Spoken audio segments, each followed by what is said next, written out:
Hello everyone, welcome to back to my channel Taran Dishan kitchen blog ভিডিওতে আপনাদের সবাইকে স্বাগতম। আজকে আবার আমি একটা নতুন ভিডিও নিয়ে চলে এসেছি। ইলিশ মাছের মাথা দিয়ে কচু শাক।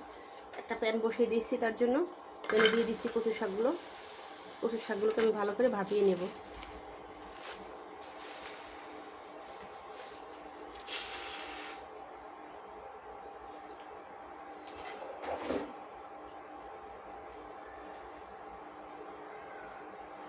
কচু শাকগুলো ভাপানোর জন্য এখানে সামান্য পরিমাণ লবণ দিয়ে নিচ্ছি, দিয়ে ভালো করে ভাপিয়ে নেব। এটি ঢাকনার সাহায্যে ঢেকে নিলাম, তাড়াতাড়ি হওয়ার জন্য। গ্যাস সাশ্রয় হবে এবং তাড়াতাড়ি সিদ্ধ হয়ে যাবে। ঢাকনা দিয়ে ঢেকে 10 মিনিট সিদ্ধ করে নেব। ঢাকনাটা তুলে শাকের মধ্যে দিয়ে দেবো কেটে রাখা পেঁয়াজ আর মরিচ। দেখেন পেঁয়াজের পরিমাণ কতটা দিয়েছি, অনেকগুলো পেঁয়াজ দেবেন, তাহলে শাকটা খেতে মজা লাগবে। আমি সেদ্ধ করার সময় কোনো প্রকার রসুন দেবো না, যখন ফোড়ন দেবো ফোড়নের সময় রসুন দেবো। একটু নেড়ে নেব।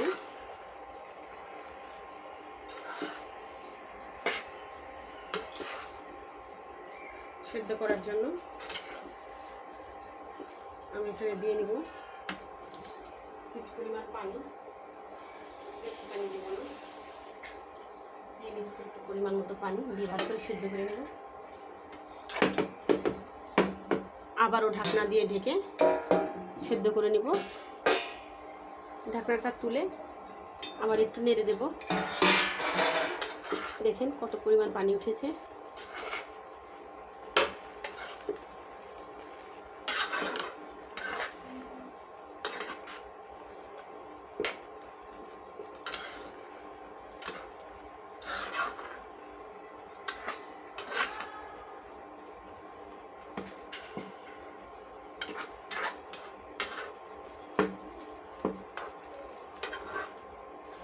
আবারও ঢাকনা দিয়ে ঢেকে কিছুক্ষণ সেদ্ধ করে নেব। ঢাকনাটা তুলে নিয়ে দেখব কতটা সেদ্ধ হয়েছে। শাকটা পরিপূর্ণ সেদ্ধ হয়ে গেছে। এখন অতিরিক্ত পানি ঝরিয়ে নেব শাক থেকে। শাকের অতিরিক্ত পানি ঝরিয়ে রেখেছিলাম, এখন শাকটি দিয়ে দেব।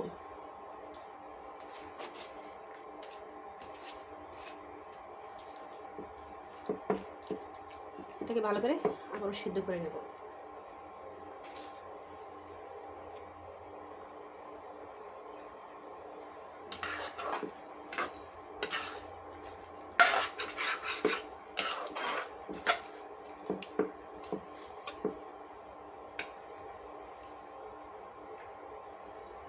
আমার ভিডিওটি যদি আপনাদের ভালো লেগে থাকে অবশ্যই লাইক কমেন্ট শেয়ার করবেন, সাবস্ক্রাইব করে আমার পাশে থাকবেন।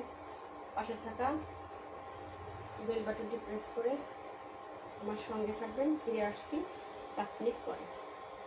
মাঝে মাঝে নেড়ে নেব, নিচে লেগে না যায়। নিচে লেগে দিলে শাকটা খেতে ভালো লাগবে না।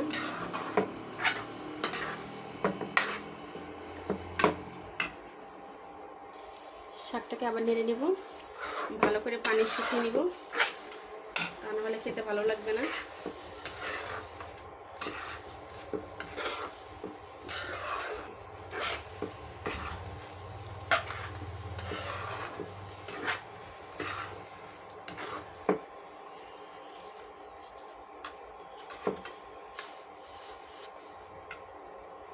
শাকগুলো থেকে সমস্ত পানি শুকিয়ে গেছে, দেখেন। এখন এই শাকটাকে ভালোভাবে নেড়ে নেবো। আবার নেড়ে নিয়ে দেখবো কোনো প্রকার পানি আছে কিনা। যদি থাকে তাহলে আরেকটু রান্না করে নেব।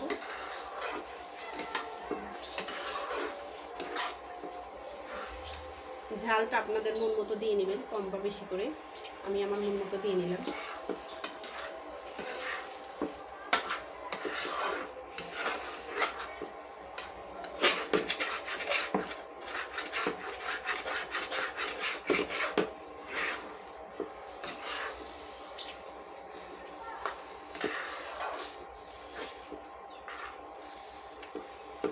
আর একটু শুকিয়ে নেব, তাহলে খেতে আরো ভালো লাগবে।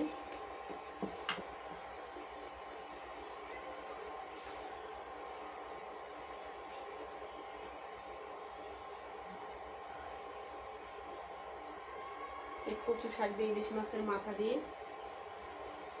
এই রেসিপিটা আমার সাহেবের অনেক পছন্দ, আমার সাহেব খেতে খুব ভালোবাসে, আমিও খেতে ভালোবাসি, কিন্তু আমার গা চুলকায়, সারা শরীর চুলকায় দেখে একটু কম খাই। আমার বেবিরাও অনেক পছন্দ করে। আপনারা একবার হলে বাসায় এভাবে বানিয়ে দেখবেন। গরম গরম ভাতের সাথে যদি ইলিশ মাছের মাথা দিয়ে কচু শাকটা থাকে, আর কোনো তরকারির প্রয়োজন হবে না। বিশ্বাস না হলে একবার বাসায় বানিয়ে দেখবেন।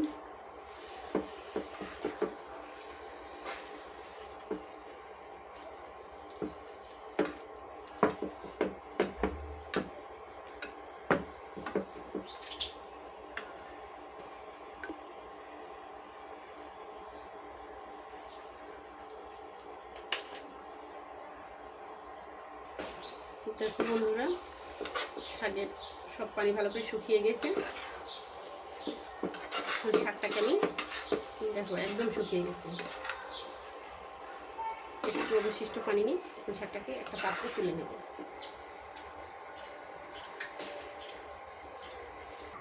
মাছের মাথাটা যে রেখেছিলাম সেটার মধ্যে এখন দিয়ে দেবো সামান্য পরিমাণ হলুদ,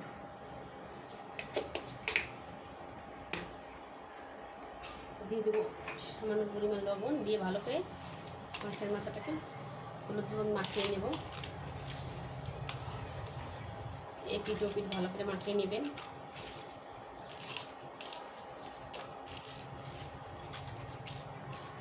আমার হলুদ লবণ মাখিয়ে নেওয়া হয়ে গেছে। মাছের মাথায় সাইডে রেখে দেব। একটা প্যান বসিয়ে দিয়েছি, চুলাতে একটা প্যান বসানো হয়েছে। এর মধ্যে এখন দিয়ে দিব পরিমাণ মতো তেল, রান্না করা সাদা তেল দিয়ে দিয়েছি।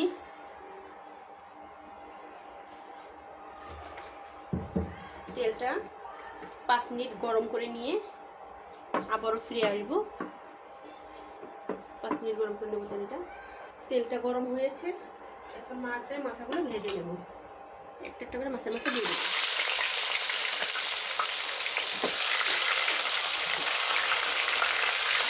ভালো করে ভেজে নেব।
একটু ভালো করে ভেজে নিয়ে মাথাগুলোকে উঠিয়ে নেব। এখন একটা ভালো করে ভাজা হয়ে গেছে,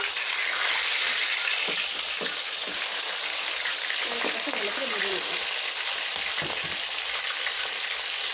মাছের মাথাগুলো একটু ভালো হয়ে গেছে, এখন তুলে নেব। তুলে নিয়ে একটাকে রেখে দেবো।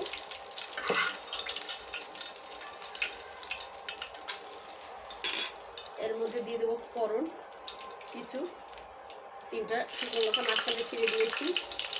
দিয়ে দেবো রসুন কুচি, দিয়ে ভালো করে একটু ব্রাউন কালার করে ভেজে নেব।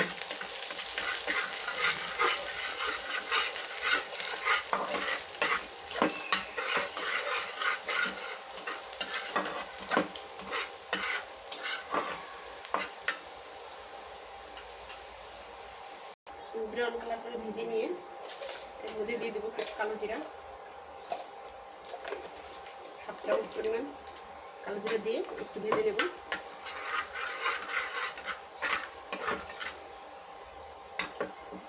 এখন দিয়ে দেবো সেদ্ধ করে রাখা কচু শাক।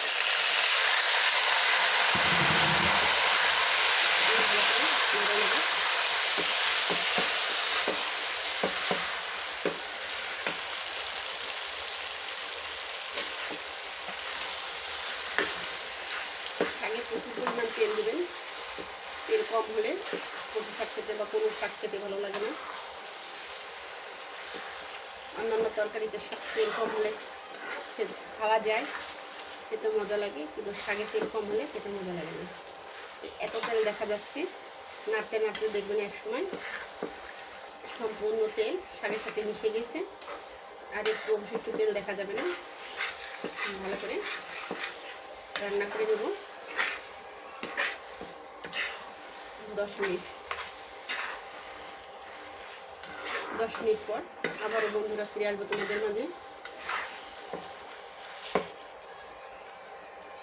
দেখেন বন্ধুরা কতটা অতিরিক্ত তেল দেখা যাচ্ছিল, এখন আর দেখা যাচ্ছে না। একসময় নাড়তে নাড়তে দেখবেন শাকটা আরও শুকিয়ে আসছে, সুন্দর স্মুথ আসছে। এই পর্যায়ে দিয়ে দিব ভেজে রাখা মাছের মাথাগুলো, যে শিল দিয়ে ভেঙে রেখেছিলাম শাকের মধ্যে দিয়ে নেব।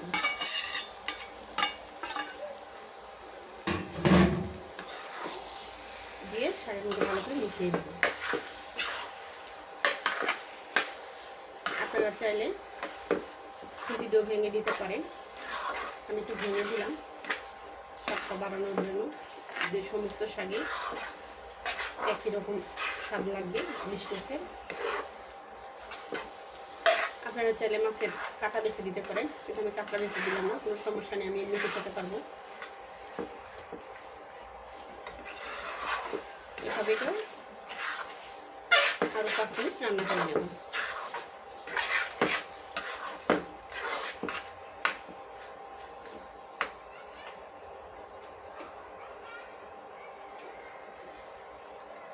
ফিরে আসলাম আবার। এর মধ্যে দিয়ে দেবো 2 থেকে 4 কোয়া তেঁতুলের কাট করে নিচ্ছি পানি দিয়ে, অল্প পানি দিয়ে এটা দিয়ে দেবো। আমরা খেলে তেঁতুলের রস হয়তো দিতাম না, কাঠ কারণ গেস্ট খাবে, গেস্টটা খাবে খায়, যদি গলা চুলকায় এজন্য দিয়ে নিচ্ছি।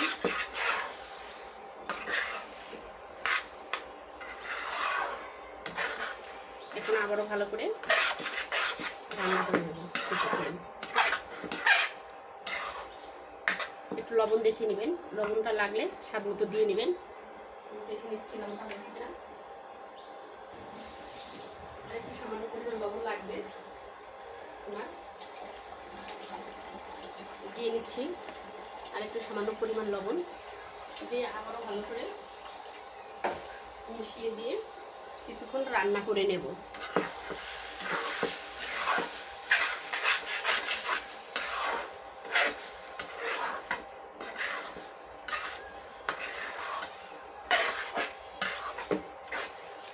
ফিরে আসছি 5 মিনিট পর, আমার সঙ্গে থাকুন। তৈরি হয়ে গেল আমার ইলিশ মাছের মাথা দিয়ে কচু শাক। এখন আমি একটা বাটিতে তুলে নেব। তৈরি হয়ে গেল আমার মজাদার ইলিশ মাছের মাথা দিয়ে কচু শাক। দেখেন গাইস, দেখতে যেমন সুন্দর হয়েছে, খেতেও তেমন সুস্বাদু। একবার হলেও আপনারা বাসায় তৈরি করে খেয়ে দেখবেন, আশা করি ভালো লাগবে। সবাই ভালো থাকবেন, সুস্থ থাকবেন, আমার চ্যানেলটির সাথে থাকবেন।